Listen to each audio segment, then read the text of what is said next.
À 4000 mètres sous la surface, C'est profond. l'épave du vol Air France 447 repose dans l'Atlantique. C'est une grande compagnie aérienne Qu'est-ce que vous faites? et son avion s'est écrasé en 4 minutes 30. Il y a 228 disparus. Quel choc. Il faut contacter immédiatement les contrôleurs aériens au Brésil et au Sénégal. L'enquête s'annonce très difficile. Donc il fallait absolument comprendre pourquoi cet accident avait pu se produire. L'explication la plus simple, c'était celle de la bombe. Ça fonctionnait. L'épave contient forcément des réponses. Stop, stop. Mais où est-elle? Il a fallu faire l'impossible.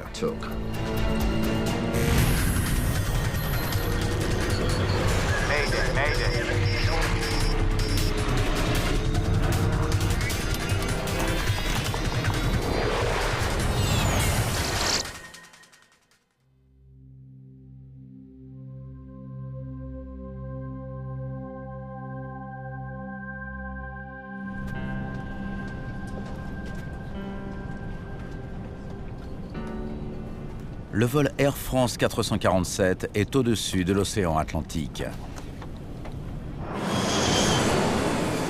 L'Airbus A330 effectue un vol sans escale de 11 heures entre Rio de Janeiro et Paris. Âgé de 58 ans, le commandant Marc Dubois est aux commandes. Voilà les nouveaux tafs.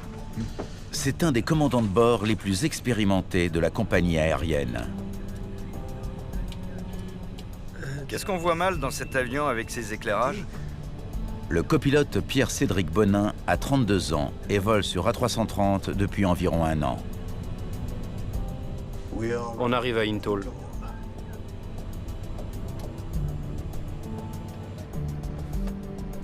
David Robert, 37 ans, est pilote de relève. Il remplacera un de ses collègues pour que l'équipage conserve la pleine possession de ses moyens.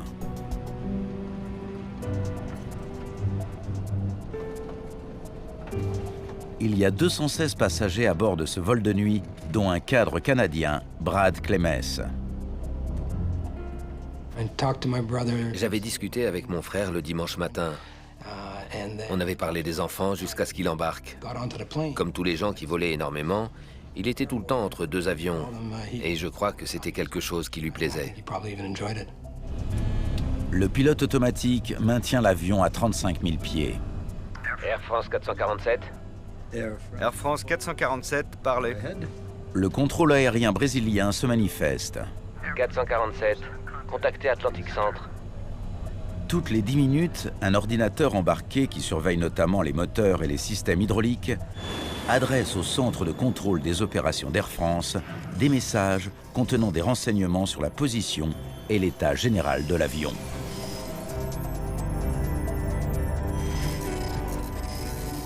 Ces messages de maintenance ont pour objectif tout simplement d'aider les équipes au sol qui attendent l'arrivée de l'avion, d'aider ces équipes à préparer les interventions qui seront éventuellement nécessaires sur l'avion avant qu'il reparte. Atlantico, Atlantico, Air France 447, appelle Atlantico.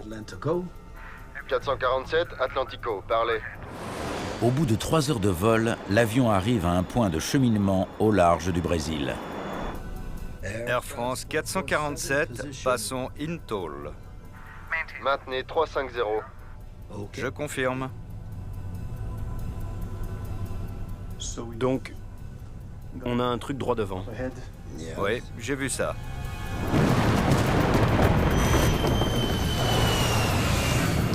À 1h49, l'A330 sort de l'espace géré par le centre de contrôle aérien brésilien pour entrer dans une zone où les communications ne passent pas.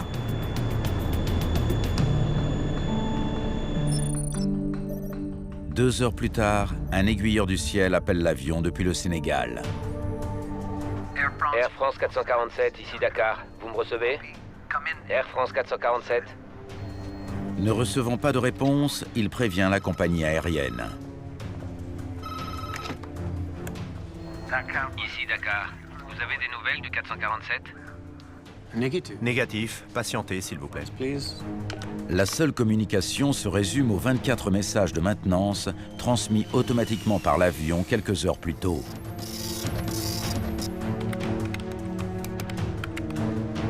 Un technicien d'Air France essaie d'entrer en contact avec l'avion, mais son message lui revient.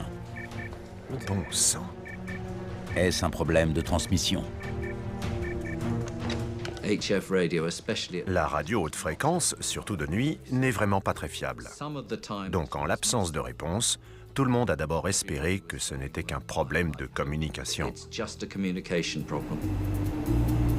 À l'heure où il aurait dû atteindre l'espace aérien français, l'avion reste injoignable.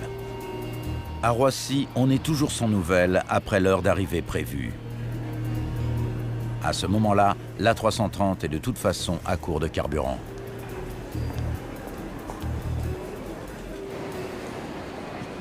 Air France informe les familles que l'appareil s'est certainement abîmé en mer. Je nourrissais l'espoir infinitésimal qu'il avait pris un autre vol. On n'était pas sûr à 100% qu'il n'était pas dans un autre avion. La disparition mystérieuse du vol Rio-Paris est annoncée officiellement dans l'après-midi du 1er juin.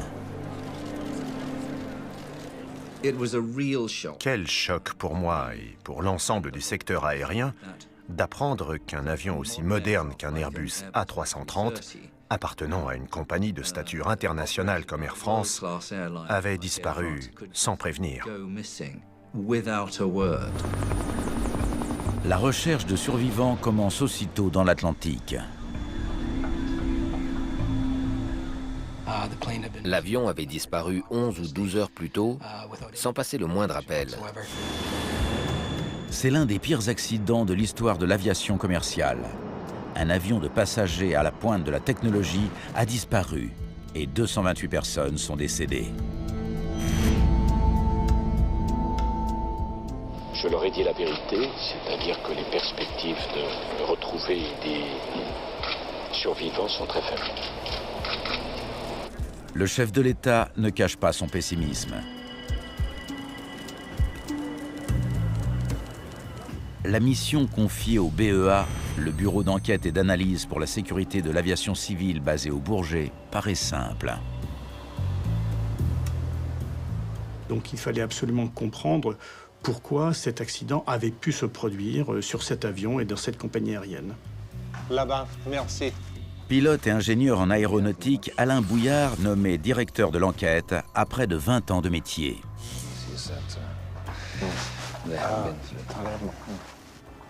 Ayant fait d'autres enquêtes importantes comme Concorde, j'étais conscient qu'une enquête est difficile, mais j'étais serein et je me suis entouré de personnes qui avaient la capacité à m'apporter toutes leurs compétences dans ce domaine. Un spécialiste des systèmes avioniques, Léopold Sartorius, intègre l'équipe. On s'attendait dès le début à une enquête longue, compliquée. Il faut contacter immédiatement les contrôleurs aériens au Brésil et au Sénégal. Première priorité, retrouver l'avion. Il avait disparu en dehors des écrans radars, sans message de détresse, et pendant plusieurs jours, aucune trace à la surface de l'océan.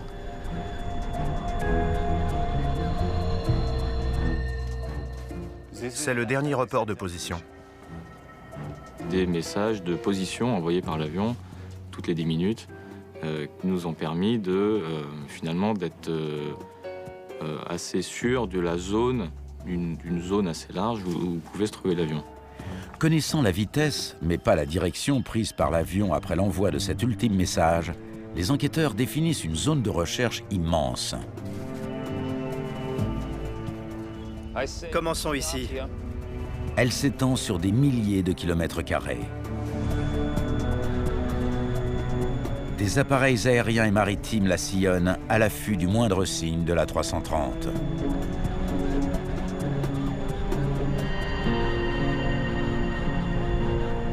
Au bout de 5 jours, un pilote brésilien repère quelques débris à la surface.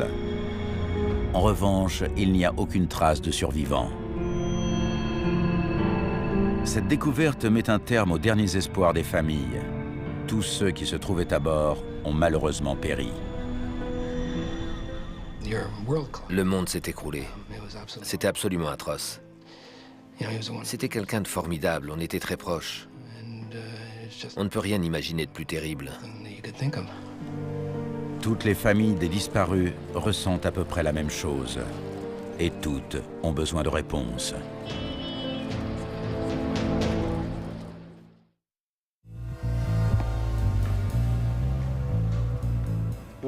Qu'est-ce qui peut faire tomber un Airbus depuis 35 000 pieds? Rien. La perte d'un avion en croisière est toujours quelque chose d'extrêmement rare et nous sommes plus habitués à traiter des événements qui ont lieu lors de décollage ou lors d'atterrissage. Donc cet événement appelait beaucoup de questions. L'une d'elles est particulièrement troublante. L'avion a-t-il été victime d'un attentat?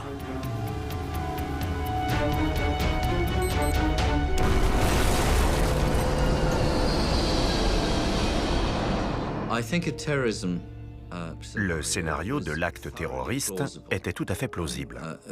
Tout simplement parce qu'il s'agissait d'un avion très moderne qui présentait un bilan de sécurité de très bonne qualité. Donc, l'explication la plus simple, c'était celle de la bombe. Ça fonctionnait. Les courants océaniques ont dispersé les débris flottants sur plus de 500 km².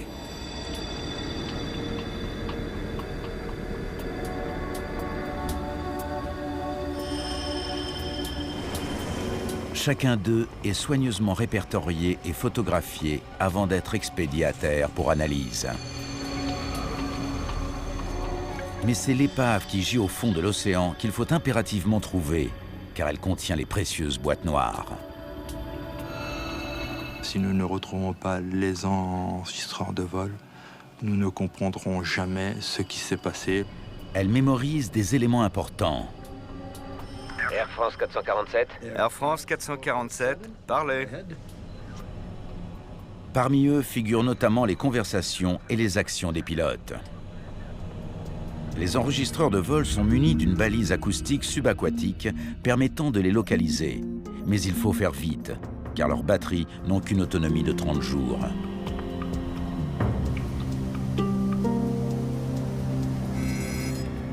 Difficulté supplémentaire, l'océan Atlantique atteint par endroits 4500 mètres de profondeur. Le Titanic n'a pas sombré aussi bas.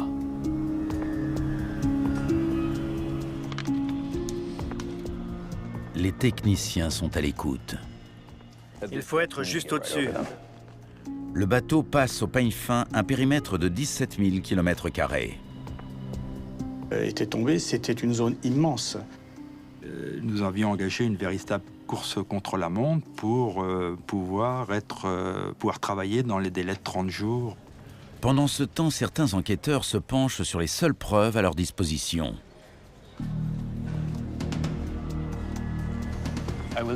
Voici les messages qu'on a reçus. Il s'agit des 24 messages de maintenance du système d'information et de communication baptisé ACARS. C'était le premier accident grave d'un avion de ligne moderne où on avait les données ACARS.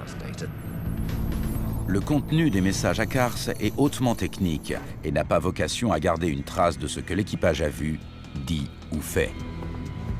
D'avoir que des messages de maintenance pour travailler, c'est vraiment inhabituel. Donc c'était vraiment des informations parcellaires et qui nous donnaient en fait très peu d'informations. Néanmoins, une piste se dessine. Il y a un problème de tube pitot. Un des messages de maintenance indique une défaillance de l'appareil de mesure de la vitesse air, le tube pitot. C'est vraiment la première pièce du puzzle que ces messages ACARS nous ont donné. On savait qu'il y avait eu des problèmes de bouchage de tube pitot. Quand l'air s'engouffre à l'intérieur, ces petits capteurs cylindriques installés sur le fuselage calculent la vitesse air. Mais ils tombent parfois brièvement en panne. Dans un environnement avec des cristaux de glace très denses, Tous les cristaux ne rentrent dans le tube et finalement empêchent l'air de rentrer à la place. Air France avait entamé le remplacement des tubes Pitot pour éviter ce genre de désagrément. Les tubes gelaient en permanence. Agaçant, mais pas dangereux.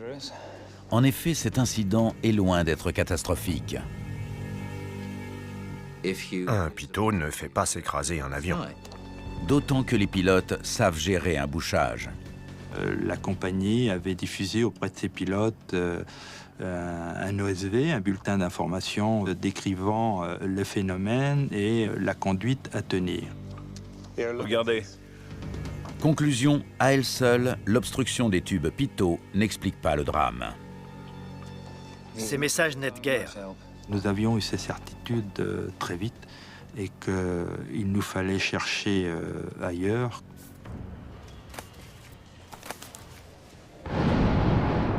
Alain Bouillard se demande si le mauvais temps a joué un rôle. De très fortes turbulences peuvent endommager, voire être à l'origine de la perte d'un avion par la rupture d'une aile ou la défaillance de système. L'A330 a-t-il rencontré des conditions météorologiques qui l'ont fait tomber? La turbulence était un élément dans lequel on pouvait trouver l'origine de l'accident. Altitude, 33 000 pieds. Poussée maximale. Même aussi haut, les pilotes n'ont peut-être pas réussi à sortir d'un décrochage provoqué par un orage assez violent pour disloquer l'Airbus. Sur un avion, le danger principal de la turbulence, c'est une rupture structurelle, c'est-à-dire de perdre un morceau de gouverne ou perdre une aile, on va dire, à l'extrême. Et ça conduit forcément à la perte de l'avion. Il me faut d'autres données météo. Les rapports de pilotes, les photos satellites, tout. L'avion a disparu dans une région où les alizés des deux hémisphères se rencontrent, donnant lieu à de violents orages. Il était dans la zone de convergence intertropicale avec souvent de très fortes turbulences.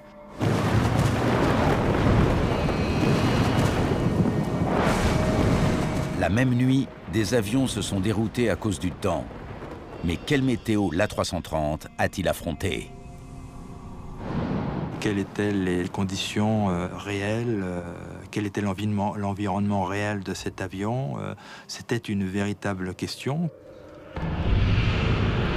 En plus des turbulences, les orages s'accompagnent d'autres dangers, comme la foudre. Nos instruments tombent en panne. Si toutefois il devait y avoir un défaut d'isolation de l'avion et que des systèmes étaient perturbés, on aurait très probablement eu des problèmes sur beaucoup plus de systèmes que ça n'a été le cas. La foudre n'a donc pas fait décrocher l'avion.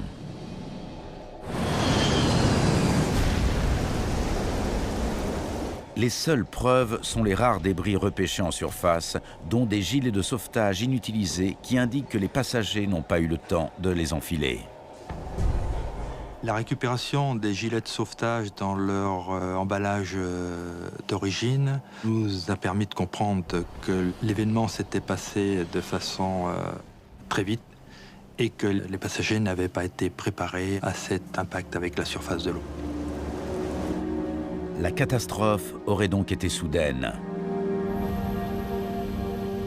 Sauf que d'autres débris indiquent tout le contraire. La récupération de l'empennage était un élément très important. La nature des ruptures pourrait receler des indices importants quant au moment où la queue s'est arrachée. La nature des ruptures était tous statiques. Il n'y avait pas de traces de fatigue. Ça vient du choc avec l'eau. Cet empennage était fixé au fuselage au moment de l'impact. Il ne s'était pas rompu en vol. Si l'A330 a conservé son intégrité jusqu'à l'impact, ce ne sont ni des turbulences ni une bombe qui ont provoqué sa chute. L'enquête n'a donc pas progressé d'un pouce.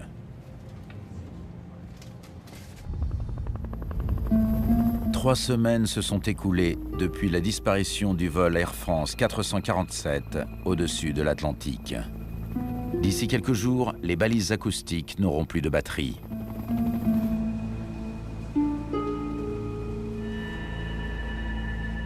Les enquêteurs s'intéressent à un fragment des galets, la cuisine de bord en jargon aéronautique.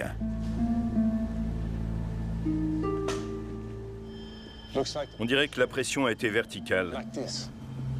L'avion a donc percuté l'océan à l'horizontale et à grande vitesse.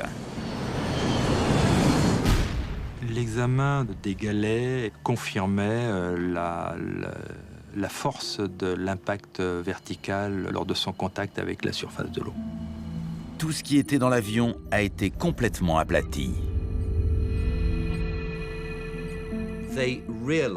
L'avion n'avait pas piqué le nez en premier dans l'océan. Il avait presque certainement fait un plat.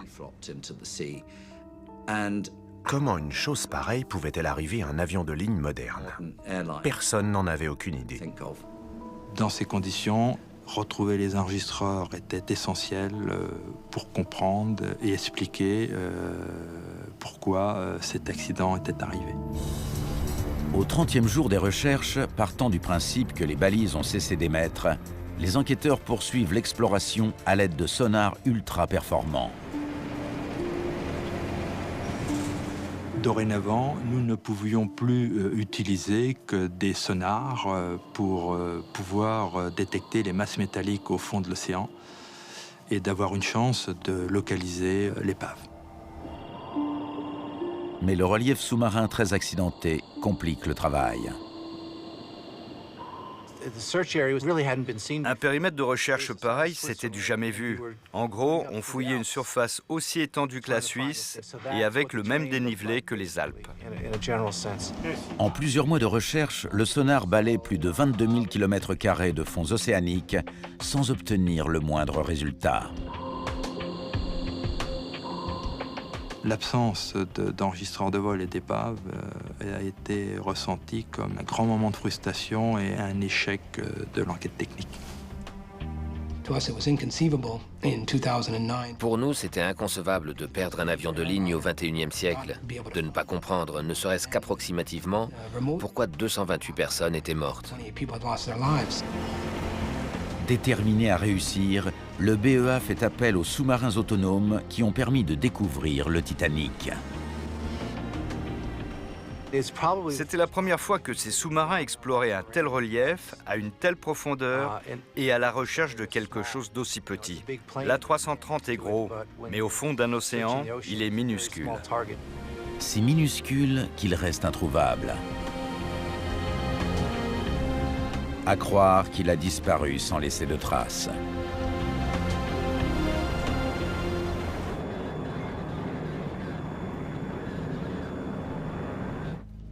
« 18 mois après le drame, il ne reste quasiment aucune chance de trouver l'épave de l'Airbus A330. À la fin 2010, nous avions déjà dépensé 22 millions d'euros pour les recherches sous-marines. Poursuivre les recherches coûterait une fortune pour un résultat sans garantie. Nous n'étions pas sûrs de retrouver l'épave, nous n'étions pas sûrs de retrouver les enregistreurs, et nous n'étions pas sûrs, ayant retrouvé les enregistreurs, de pouvoir le lire. Il n'est pas prévu qu'une boîte noire puisse séjourner pendant 2 ans dans l'eau aussi profondément et continuer à fonctionner. Les boîtes noires ont peut-être déjà été écrasées par la pression phénoménale de l'eau. Par moins 4000 mètres, elle dépasse les 400 bars. La bataille est peut-être d'ores et déjà perdue.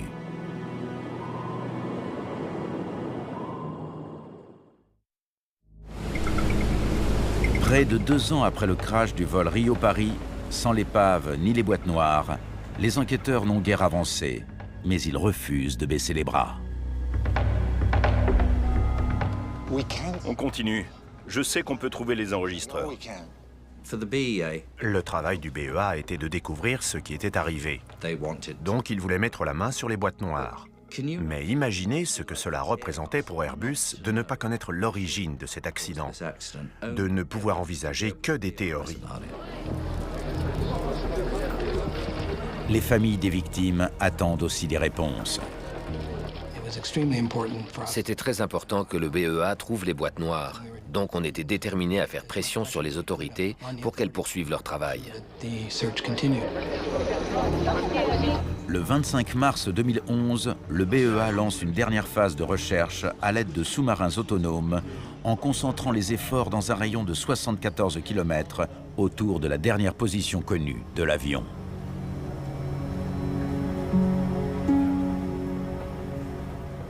Ce sous-marin est indépendant du navire. Une fois lancé, il remplit sa mission de 20 ou 24 heures, quelles que soient les conditions météorologiques. Au bout d'une semaine, le sous-marin autonome envoie une image sonare d'une structure gigantesque. Le pari d'Alain Bouillard va peut-être rapporter gros. On dirait un avion. Aussitôt, l'équipe envoie un deuxième sous-marin prendre des photographies numériques en haute résolution.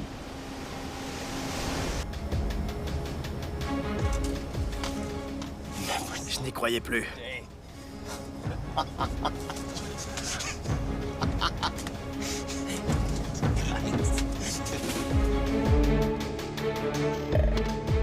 Alain Bouillard reçoit les images à son bureau du Bourget. Cela fait 2 ans qu'il attend ce moment.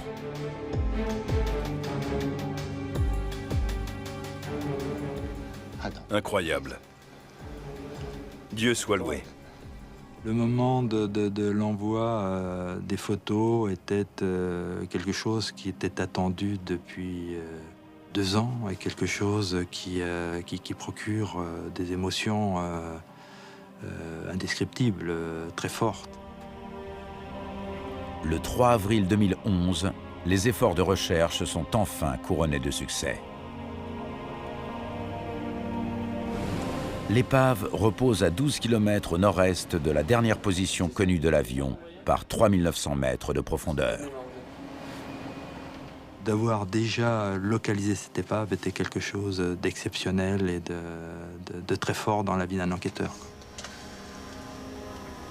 Cette découverte marque le début d'une nouvelle phase de recherche. Un technicien guide le submersible dans les ténèbres pour retrouver les 2 boîtes noires.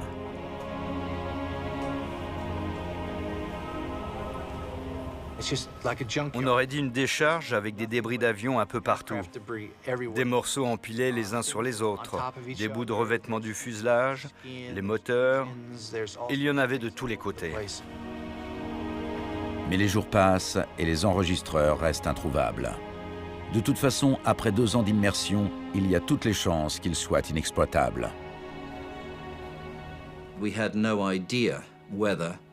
On ignorait si les enregistreurs étaient encore en état de marche. Enfin, un jour... Stop, stop. Zoomez.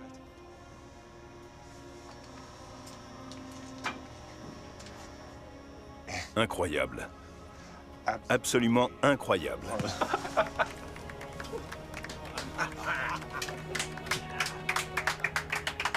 Tout ça, ce sont des moments qu'il est difficile de décrire, mais des moments qu'on ne peut pas oublier dans notre carrière. Un submersible remonte l'enregistreur de paramètres, puis l'enregistreur phonique. Quand les boîtes noires ont été sur le bateau, des gendarmes les ont mises dans des conteneurs. Tout le monde retenait son souffle. On les avait, et c'était une sensation incroyable.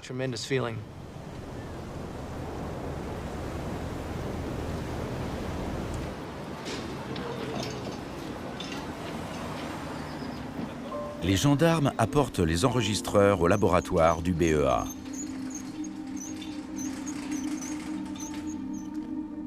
Après d'innombrables heures de recherche et de spéculation, les enquêteurs vont-ils enfin découvrir ce qui s'est passé à bord de l'A330 d'Air France? Toutes les réponses se trouvent peut-être dans ces conteneurs étanches. Le souci majeur, c'était de faire la fausse manœuvre qui aurait entraîné la perte des informations. Si cette fausse manœuvre a lieu, les 2 ans de recherche qui ont coûté près de 32 millions d'euros seront réduits à néant. L'examen commence par le CVR, l'enregistreur phonique. Il faut soigneusement ouvrir son boîtier protégé pour récupérer la carte mémoire.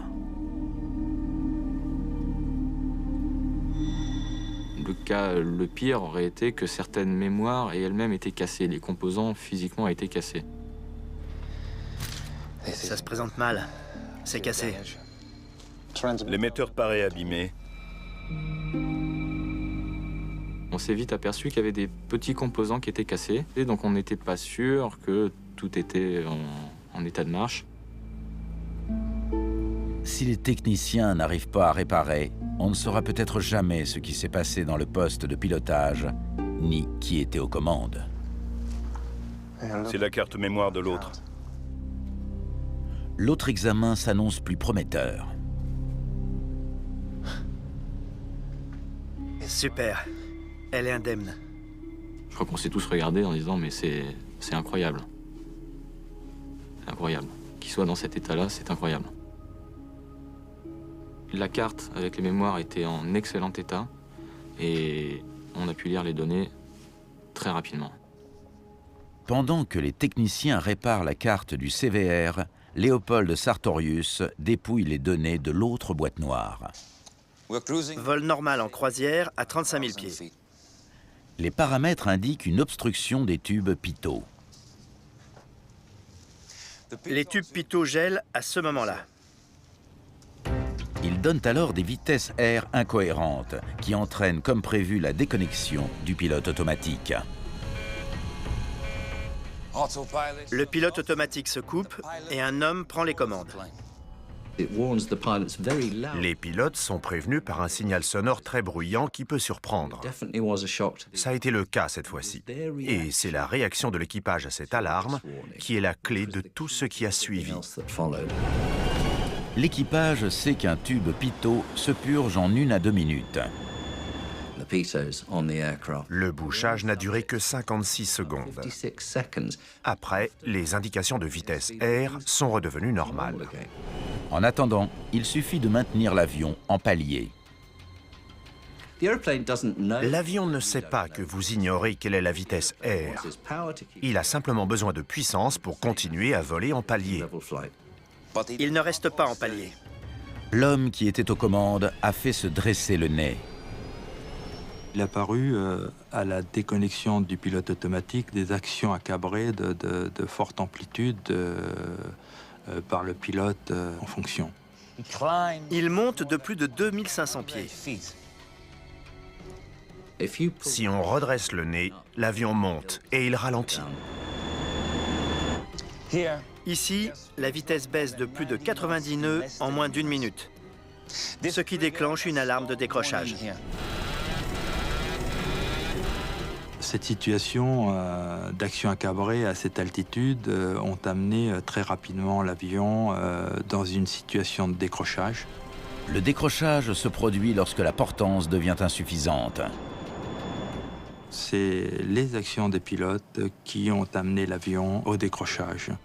Il tombe à plus de 12 000 pieds par minute. Inexplicablement, le pilote a continué de tirer sur le manche alors qu'il aurait dû faire l'inverse pour retrouver vitesse et portance. Plus on redresse le nez, plus on réduit la portance. C'est ce qui est arrivé au vol Air France 447. On avait un avion qui était pratiquement en train de tomber comme une pierre. Seul l'enregistreur phonique, le CVR, peut révéler pourquoi on en est arrivé là. Dans notre laboratoire, il y a eu quelques heures d'angoisse, puisque nous n'étions pas sûrs de pouvoir lire les enregistreurs. Après tous ces efforts, tout cet argent dépensé... Il marche? Mystère. Les enquêteurs n'ont plus que cette carte à jouer. C'est leur dernier espoir de faire toute la lumière sur l'accident le plus meurtrier de l'histoire d'Air France. Tout dépend désormais des réparations effectuées sur un petit circuit intégré.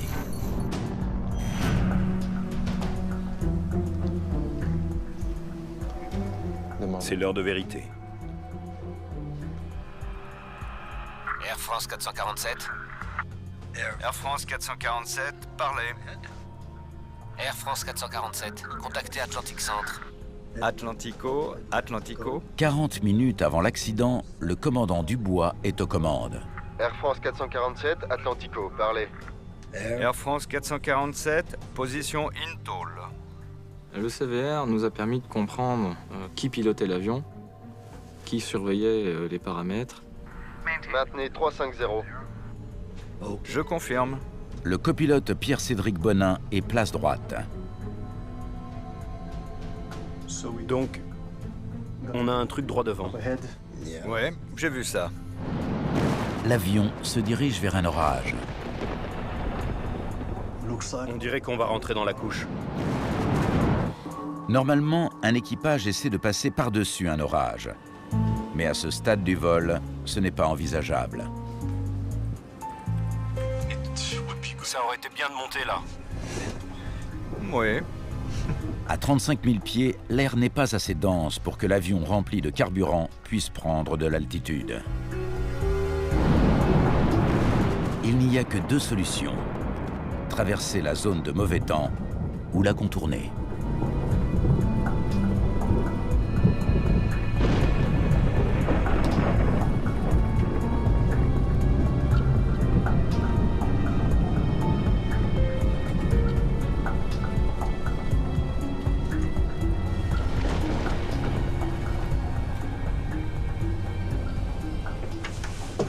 T'as dormi? Pas moyen. Bon, allez, je me casse.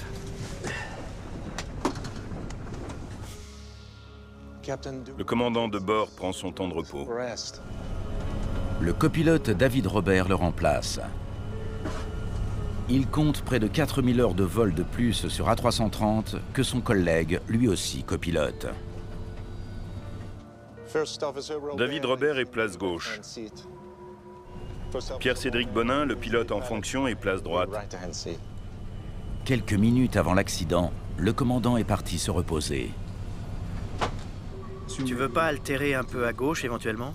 Mais lequel de ces deux hommes est aux commandes? Excuse-moi? Tu peux prendre un peu à gauche? Au vu du comportement de ces deux hommes après le départ du commandant, on avait l'impression qu'il n'y en avait pas un qui était clairement en charge et un autre qui était clairement en renfort. Ce manque de clarté prend une importance particulière lorsque l'avion heurte des cristaux de glace. Les particules bombardent l'avion. Et elles bouchent les tubes pitot. Les cristaux de glace remplissent les tubes et les indications de vitesse air deviennent erronées. Les pilotes ne savent plus à quelle vitesse ils volent. Le pilote automatique se déconnecte. J'ai les commandes. C'est quoi? L'alarme de décrochage se déclenche quand Pierre-Cédric Bonin redresse le nez de l'A330. C'est à ce moment-là que les enquêteurs découvrent qui était aux commandes. Il tire le manche et provoque le décrochage. Étonnamment, personne ne comprend pourquoi l'alarme s'est déclenchée. David Robert ne comprend pas ce qui se passe.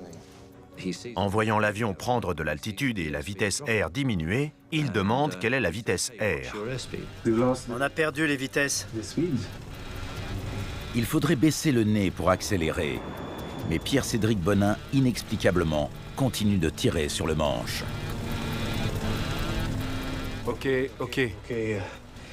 Je redescends. Selon les trois, tu montes. Alors redescends. Les pilotes ont du mal à reprendre le contrôle de l'Airbus. Ils semblent paralysés par la confusion. Ils font tout de travers, alors que la solution paraît évidente.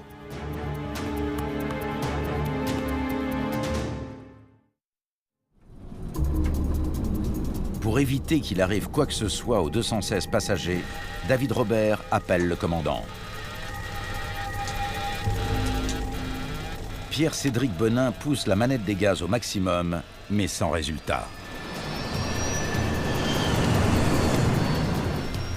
Tu comprends ou pas ce qui se passe? J'ai plus le contrôle de l'avion. Ici, il tombe à plus de 6200 pieds par minute. Il leur reste environ 2 minutes pour comprendre ce qui arrive. David Robert décide de prendre les commandes. Commande à gauche. Il essaie de faire baisser le nez, la procédure à suivre pour sortir d'un décrochage, sauf que Pierre-Cédric Bonin, lui, continue de tirer sur ses commandes. Ils peuvent utiliser leur mini-manche en même temps. Si les deux vont dans des sens différents, ils vont avoir tendance à s'annuler l'un l'autre. Le fait que les pilotes aient parfois exercé une action différente, voire opposée sur les commandes, est très surprenant. Ni leurs réflexions ni leurs actions n'étaient coordonnées. 1 minute 30 après le début du problème, le commandant arrive. Qu'est-ce que vous faites? On a tous perdu le contrôle de l'avion. On comprend rien, on a tout tenté. Comme ils ne comprenaient pas la situation dans laquelle ils se trouvaient, ils se sont fiés à leur instinct qui leur disait de prendre de l'altitude, de relever le nez de l'avion pour arrêter de chuter.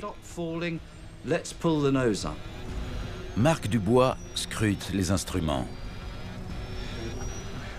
Qu'est-ce qu'il faut faire? Là, je sais pas, ça descend. Le commandant n'a pas le temps d'analyser la situation. 9000 pieds. Remonte, remonte, remonte, remonte. Mais je suis à fond à cabrer depuis tout à l'heure. Marc Dubois comprend enfin que Pierre-Cédric Bonin provoque le décrochage en tirant sur le manche. Non, ne remonte plus. Mais quand ils comprennent, c'est trop tard. L'avion n'a plus assez de portance pour sortir du décrochage. À 2000 pieds, les capteurs repèrent la surface de l'océan et déclenchent de nouvelles alarmes. On va taper. C'est pas vrai. Mais qu'est-ce qui se passe? L'A330 percute l'océan à près de 200 km/h. La première écoute de l'enregistreur de conversation du cockpit a été un moment très fort et qui nous a laissé sans voix.